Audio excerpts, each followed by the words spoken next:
আমার সঙ্গে স্ট্রেট কাট প্রশ্নের মুখোমুখি হচ্ছেন আপনাদের সকলের পরিচিত একজন মানুষ, পরিচিত একটি মুখ বাংলাদেশের রাজনীতিতে, রাজনীতিবিদ না হয়েও যার অনেকখানি প্রভাব রয়েছে বর্তমানে। সাথে রয়েছেন লেখক এবং অ্যাক্টিভিস্ট পিনাকি ভট্টাচার্য। ধন্যবাদ দাদা, দূর দেশে আছেন বলে আপনাকে আমাদের অনলাইনে যুক্ত করতে হয়েছে, সশরীরে পাইনি। এর কারণটা জেনেই শুরু করতে চাই আজকের আয়োজন। কেন দেশ ছাড়তে বাধ্য হয়েছেন যখন দেশকে নিয়ে এত ভাবনা আপনার, এত কিছু করতে চান আপনি, এত স্বপ্ন আপনার, কেন অ্যাসাইলাম প্রার্থী হতে হলো বিদেশে গিয়ে? 2018 সালে যখন নিরাপদ সড়ক আন্দোলন চলছিল, সেই সময় যেদিন শহীদুল আলমকে গ্রেপ্তার করা হলো আর কি, ওই দিন আমি সকালবেলা আমাকে ডিজিএফআই থেকে ডাকা হলো তাদের অফিসে যাওয়ার জন্য। এবং যিনি ফোন করেছিলেন উনি নিজের পরিচয় দেন মেজর ফারহান বলে, এবং আমাকে বলা হয় যে ভদ্রতা করেই উনি প্রথম ফোনটা করেছিলেন এবং বলা হয় যে আমাকে ডিজিএফআই অফিসে যেতে হবে। আমি জিজ্ঞেস করলাম যে কেন, আমি সিভিলিয়ান ডিজিএফআই কেন আমাকে ডেকে? বলে আমাদের কিছু জরুরি আলাপ আছে আপনার সাথে। বললাম আলাপ আছে, ঠিক আছে ফাইন, আপনি আসেন, আমার অফিসে আসেন, আমার বাসায় আসেন, একটা কোনো নিউট্রাল জায়গায় আসেন। প্রথমে মনে হলো অ্যাপারেন্টলি সে দেখা করতে চায়, বললো যে আমরা একটু পরে যাচ্ছি, আমার বসের সাথে আলাপ করে। একটু পরে 5 মিনিটের মধ্যে আমাকে ফোন করে খুব রূঢ় ভাবে তখন বললো আপনাকে আজকেই আসতে হবে এবং সন্ধ্যার আগেই আসতে হবে ডিজিএফআই অফিসে। তো আমি আমার বন্ধু বান্ধব, আমি যাদের সাথে হিউম্যান রাইটস অ্যাক্টিভিজম করতাম তাদের সাথে কথা বললাম, এবং সবাই, এবং এর মধ্যে আছেন আজকের সরকারের মন্ত্রী মহোদয় শুভ্র ভাই, ওনারা সবাই বললেন যে আমি যেন না যাই ডিজিএফআই অফিসে এবং আমি যেন লুকিয়ে পড়ি। এবং আমি তখন থেকে লুকিয়ে পড়ি, এবং পরদিন আমার বাসায় ডিজিএফআই রেড করে, আমার অফিসে রেড করে ডিজিএফআই, আমি কোথায় এটা জানার জন্য। এবং আমি 5 মাস প্রায় আত্মগোপনে ছিলাম নানা জায়গায় ঢাকা শহরেই। এবং তারপরে যখন নির্বাচনটা হয়ে গেল, তারপরে মনে করলাম যে আর থাকাটা অনুচিত, কারণ আমার বাসার সামনে তারপরে ডিজিএফআই গার্ড বসালো, সারাক্ষণ ধরে নজরদারি, এবং আমাকে খুঁজে বেড়াচ্ছে বিভিন্ন জায়গায়, আমি যে সমস্ত জায়গাগুলোতে যেতাম। তারপরে আমার দেশ ছাড়তে বাধ্য হওয়া, তাছাড়া তো ডিজিএফআই আমাকে ধরে নিয়ে যেত, এবং ওই সময় আমরা জানি যে ডিজিএফআই যাদেরকে ধরে তাদের বেশিরভাগই ফেরে না। তো আমি ওই সময় আসলে যারা গুম হয়েছে তাদের একটা ডকুমেন্টেশন করছিলাম। তো ওই ডকুমেন্টেশনের সময় আমি জানতে পেরেছি যে যারা গুম হয় তাদের একটা বড় অংশকে ডিজিএফআই এইভাবেই ডেকে নিয়ে যায়। একটা ফোন পায় সে সকালবেলা, তারপরে তাকে যেতে বলা হয়, সে যায়, সে ভিকটিম, আর তারপরে কখনোই আর ফিরে আসে না। তো ন্যাচারালি আমিও তখন ভেবেছি যে আমার কপালেও সম্ভবত এটাই ঘটতে যাচ্ছে। সেই জন্যই আত্মগোপনে যাওয়া এবং তারপরে দেশ ছাড়তে বাধ্য হওয়া। আর ফ্রান্সের কারণ হচ্ছে যে আমি তখন একটা ফ্রেঞ্চ হিউম্যান রাইটস অর্গানাইজেশনের সাথে কাজ করতাম, তারাই আমার আসার ব্যবস্থাটা করে দেয়, ভিসা টিসা যা, এবং আমার এখানে রাজনৈতিক আশ্রয় পাওয়ার জন্য তারা সর্বতভাবে আমাকে সাহায্য করে। দাদা, আপনি অ্যাক্টিভিজম করেন এবং সোশ্যাল মিডিয়া তার অন্যতম মাধ্যম, আপনি কন্টেন্ট ক্রিয়েশন করেন। তবে আপনার কন্টেন্টের ভাষা অত্যন্ত আক্রমণাত্মক, অত্যন্ত অশ্রাব্য ভাষায় গালাগাল করেন আপনি মাঝে মাঝে। এই পন্থা আপনি কেন বেছে নিলেন, বা এই পোর্ট্রেটটা কেন আপনি করতে চাইলেন? এইটার কি কোনো বাজে প্রভাব আমাদের সোসাইটিতে পড়ে বলে আপনি মনে করেন না? প্রথম বিষয়টা হচ্ছে যে বুঝতে হবে যে বাংলাদেশের যে দুর্দশা, এই দুর্দশার জন্য দায়ী কারা? এই দুর্দশার জন্য দায়ী হচ্ছে বাংলাদেশের এলিটরা, যারা রাষ্ট্র ক্ষমতায় থাকে এবং যারা সোসাইটিকে নিয়ন্ত্রণ করে, সোসাইটিকে কন্ট্রোল করে, যারা শিক্ষিত মানুষ। এবং দেখেন, এরাই বাংলাদেশের সম্পদটাকে বিদেশে পাচার করে, এবং সেই কারণেই বাংলাদেশের এত দুর্দশা। আপনি যদি সাধারণ মানুষের কথা বলেন, তারা কখনোই বাংলাদেশের সম্পদ কোথাও পাচার করেনি, বরং বাইরে থেকে উপার্জন করে দেশে নিয়ে আসে। এবং এরাই সেই মানুষ যারা বাংলাদেশের ইকোনমিটাকে বাঁচিয়ে রাখছে। বাংলাদেশের এলিটরা ইকোনমিতে একটা ফুটা পয়সা কন্ট্রিবিউট করে। বাংলাদেশের ইকোনমিতে তারাই কন্ট্রিবিউট করে যারা মেশিন চালায় গার্মেন্টসে, যারা ঠেলা ঠেলে, যারা রিক্সা চালায়, যারা শ্রমিক হাতুড়ি পেটায়, যারা বিল্ডিং তৈরি করে, যারা বাস চালায়, যারা টেম্পো চালায়, খেতে ফসল ফলায়, তারাই হচ্ছে বাংলাদেশের ইকোনমিক চালিকা শক্তি।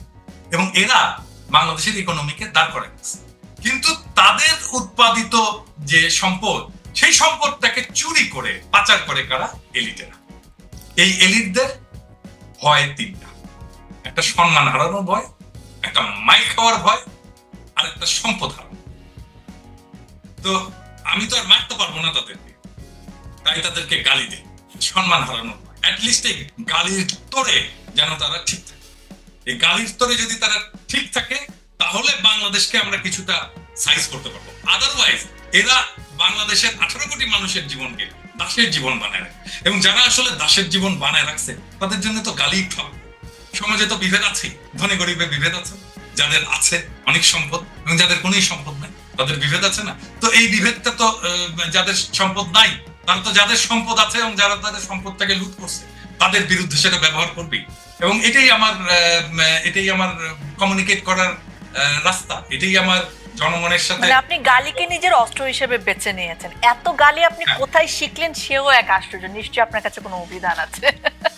দাদা, পরের প্রশ্নটাতে যেতে চাচ্ছি আপনাকে, যে জুলাই আগস্ট অভ্যুত্থানের ক্ষেত্রটা প্রস্তুতে যাদের ভূমিকা রয়েছে আপনাকে তাদের মধ্যে একজন মনে করা হয়, এবং এই সময়ে এসে অনেকেই, বিশেষ করে পতিত শক্তি যারা আছেন তারা, পাশাপাশি আরো অনেকে মনে করেন যে এটা একটি আন্তর্জাতিক গেম বা পরিকল্পনার অংশ ছিল এই অভ্যুত্থান, এবং আপনি একজন অ্যাসাইন্ড পারসন সেটাও অনেকে বলে থাকে। এই বিষয়ে আসলে কি বলবেন আপনি?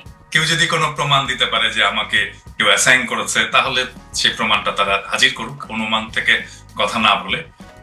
আর আমার এই লড়াইটা তো আজকের না, দীর্ঘ সময়ের লড়াই, প্রায় দশকের বেশি সময়ের লড়াই, এবং এই লড়াইটা তো আমি কনসিস্টেন্টলি চালাই গেছি প্রথম থেকে। এবং আমি শেখ হাসিনা সরকারের উৎখাত চাইছি, আমি ফ্যাসিবাদের বিলোপ চাইছি, এবং এই উৎখাতটা একটা বিপ্লবের মধ্যে দেওয়া হবে। এই বিপ্লবটা তৈরি করার জন্য আমি সারাক্ষণ চেষ্টা চালিয়ে গেছি, জনগণকে উদ্বুদ্ধ করেছি, সংগঠিত করেছি, তাদেরকে সাহস জুগাইছি, তারা যখন হতাশ হয়ে পড়ছে তখন তাদেরকে আশা জুগাইছি। আমি এইভাবে আগে গেছি, এবং এটা তো আমার ঘোষিত লক্ষ্য, এমন তো না যে আমি এটা হঠাৎ করে একদিন এটা আবিষ্কৃত হলো, তা তো না, এটা ঘোষিত লক্ষ্য। এই ঘোষিত লক্ষ্যটা আসলে কবে থেকে হলো এটাই একটুখানি জানতে চাই। আপনি গণজাগরণ মঞ্চের পেছনের একজন কারিগর ছিলেন, আপনি জামাতে ইসলামের রাজনীতির বিরুদ্ধে কথা বলেছেন, এবং আওয়ামী লীগের সাথে আপনার কখন আসলে এই দূরত্ব তৈরি হলো? আপনি কেন আসলে আওয়ামী বিরোধী মানুষ হয়ে উঠলেন? এটা কি এজন্য যে আপনার সঙ্গে তাদের কোনো দর কষাকষি মেলেনি, নাকি অন্য কোনো কারণ আপনি আবিষ্কার করেছিলেন একটা সময়ের পরে? 2013-তে 5ই মেতে যখন গণহত্যাটা হলো, হেফাজতের গণহত্যা কোনো আন্তর্জাতিক কোনো ইম্প্যাক্ট ফেলতে পারলো, এবং এটাকে মানুষ অনেকে জাস্টিফাই করলো যে এটা ঠিকই আছে। যেমন ধরেন প্রথম আলো, ডেইলি স্টার, তারা এমন ভাবে বললো ফ্ল্যাশ আউট করা হয়েছে ঢাকাকে, মানে পরিষ্কার করা হয়েছে, মানে আমরা টয়লেট ফ্ল্যাশ আউট করি ঠিক এইরকম ভাবে, মানে আমরা এমন আবর্জনা সরিয়ে দিয়েছি। তো এটা আমার জন্য একটা শক ছিল যে এটা একটা জেনোসাইড, আমরা বুঝতে পারছি একটা জেনোসাইড, এবং এই জেনোসাইডটাকে অস্বীকার কেন করা হচ্ছে এবং এটার পেছনে কারণটা কি। এবং তারপর থেকেই আমি আবিষ্কার করতে শুরু করলাম যে বাংলাদেশের ভেতরে যে দীর্ঘ সময়ের ইতিহাসে একটা ডিপ ইসলামোফোবিয়া, ইসলাম বিদ্বেষ এবং বাংলাদেশ থেকে ইসলামকে নিশ্চিহ্ন করার একটা প্রক্রিয়া যেটা চলমান আছে, সেটা আমার কাছে আস্তে আস্তে এটা পরিষ্কার হতে শুরু করলো। আমি তখন সিবিবি করতাম, তো আওয়ামী লীগের সাথে সম্পর্ক মানে সিবিবির সাথে আওয়ামী লীগের যে সম্পর্ক সেটাই আমার সাথে আওয়ামী লীগের সম্পর্ক ছিল। আওয়ামী লীগের বিরুদ্ধে কেন, আমি তো এখন বিএনপির বিরুদ্ধে বলি, তাই না? আমি আমার নিজের দল সিবিবির বিরুদ্ধে বলি, তাই না? মানে সিবিবির বিরুদ্ধে সবচেয়ে বড় ক্রিটিক তো আমি। তো এটা না যে আমি এক সময় একজনের সাথে লড়াই সংগ্রাম করেছি এবং সেই জন্য এক সময় আমার রাজনৈতিক এলাই ছিল, সেই জন্য শেষ চিরজীবন আমার রাজনৈতিক এলাই থাকবে। যদি তাই হতো তাহলে বাংলাদেশের জন্ম হতো না, কারণ শেখ মুজিব তো মুসলিম লীগের কর্মী ছিল, তাই না? পাকিস্তান আন্দোলনের নেতা ছিল শেখ মুজিব, ছাত্র নেতা ছিল। তো তাহলে সেই শেখ মুজিব পাকিস্তান ভাঙবে কেন, তাই না? তাহলে একই জিনিস হয়ে গেল। তো রাজনীতি তো অগ্রসর হয়। তো আমি যখন আবিষ্কার করলাম যে বাংলাদেশে ভারতের একটা স্বার্থ আছে, এবং সেই ভারতের স্বার্থটা হচ্ছে বাংলাদেশের যে সাধারণ আপামর মানুষের ধর্মবিশ্বাস, সাধারণ আপামর মানুষের যে সংস্কৃতি, কালচার, সেটার বিরুদ্ধে, এবং তারা আসলে বাংলাদেশের সাধারণ মুসলমানকে সবসময় দাবায় রাখতে চায়। এটাকে আমি বলি যে এটাকে ইসলাম কুপানির একটা রাজনীতি আছে, এবং এই ইসলাম কুপানির রাজনীতিটাই আসলে বাংলাদেশের সেকুলারিজমের রাজনীতি, বাংলাদেশের লিবারালিজমের রাজনীতি, এবং এটা আওয়ামী রাজনীতি, আওয়ামী বাম প্রগতিশীলদের রাজনীতি।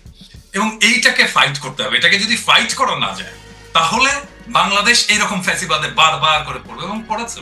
মুজিবের আমলেও পড়ে, ফ্যাসিবাদ ছিল না কিন্তু এটা একটা চরম স্বৈরতান্ত্রিক ব্যবস্থা ছিল, এবং হাসিনার আমলেও এটা পড়েছে।